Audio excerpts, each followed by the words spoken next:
Zelda Carmel G. Indoy, a born-again Christian, and today I'm going to interview a Buddhist, Marian Del Rosario, 19. Okay, so, Buddhist ka, diba? Oo. Meron bang ibang religion sa family members mo, or same lang kayo ng religion? Meron, Catholic. Sino yung Catholic? Yung mother. Tapos, yung dad mo? Buddhist. So, may nagiging conflict ba kayo, or... Wala naman. Wala naman.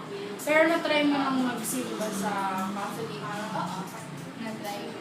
So, anong napansin mong difference ng Catholic sa Buddhist? Ang Catholic, nagapa sila yung nagka-cross, cross. Tapos sa Buddhist, wala naman. Meron ng stick na sinisindihan. Tapos yun, diretso pray.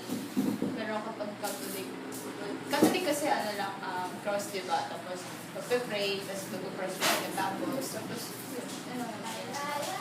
So, if ever, di ba Buddhist ka, di mo ba na-feel na parang gusto mong maging Catholic? Na-feel mo ba yun minsan? Hindi rin naman. Okay na rin naman ako sa religion. So, why do you say so na satisfied ka na sa religion mo?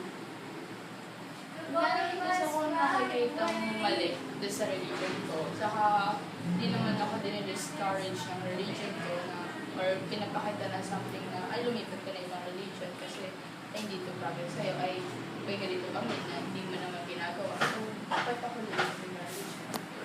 So, di ba sabi mo yung dad mo, Buddhist, tapos yung Catholic. Kunwari, if ever lang na magustuhan mo lumipat ng Catholic, okay lang ba sa dad mo? Okay naman kami lahat sa mga ibang religion. So, respect mo? Yeah, ang nire-respect namin. Hindi naman kami yung Catholic ka, ay Christian ka, so hindi kami sasama sa'yo. So, okay lang naman. Kung kahit Christian ka naman, tuturuan mo kami ng mga ways na ginagawa mo ba sa Christian, edi, accept din namin yun. Pero, syempre din ako lilipat as Christian, gano'n. Pero kung in case naman ako lilipat din ako Catholic, okay lang din naman kasi mom ko naman Catholic. So, why not? So, tingin mo, ano yung religion na malapit or medyo kagaya ng Buddhist? Wala ka bang nakikita? So far, wala naman. Kasi wala pa naman ako masyadong na-encounter or wala naman masyadong nakakasama na ibang religion. Except, mga Catholic lang, mga Buddhist pa lang naman nakakasama ko. Kaya wala pa akong alam ng mga ibang klase ng religion na ginagawa nila. So, sa Buddhist ba, si Buddha yung God nyo? Marami kasi kaming God.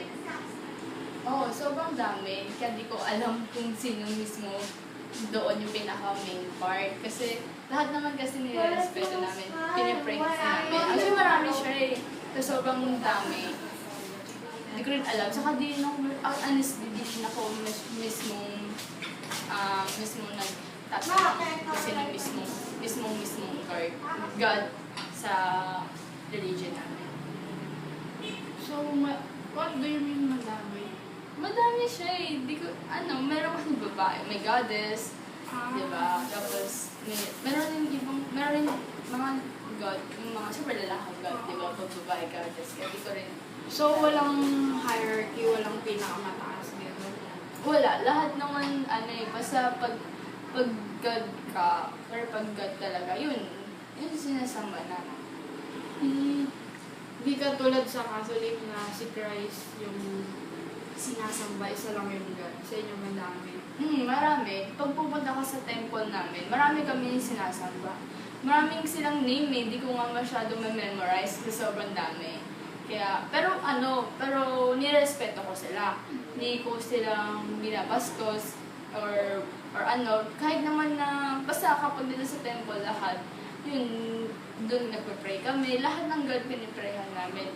Doon kami parang nag-make wish, gano'n, or kaya nagsisay ng problem, or pinipray namin ng mga gusto namin sabihin, gano'n. So, kahit sino naman doon, marami kasi doon, papunta ka sa temple talaga, sobrang daming God ka makikita. Pero kapag Buddhist ka, kasi di ba usual, yung may isip ng mga na walang masyadong alam sa Buddhist, eh, si Buddha yung sinasamba. Parang gano'n yung dating. So, last question na lang. Para sa'yo, sino para sa'yo yung God mo? Sa amin. Kasi pinalaki ako na si Buddha. Oo, yung parang pinakalala sa akin na si Buddha, yung God, gano'n. Pero naman, kasi, depende kasi meron kasing God para sa sakit, may God na para dun sa mga problems mo. Marami, kasi ba punta ka ng temple, di ko rin kasi may isa-isa.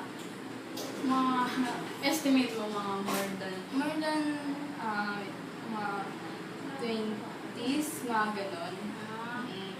So, parang sa amin lang sa Christian, kasi meron, di ba si Christ talaga yung sinasamba namin, pero din mga Yahweh Shalom, katulad si Yahweh Rofi, kasi siya yung God who heals.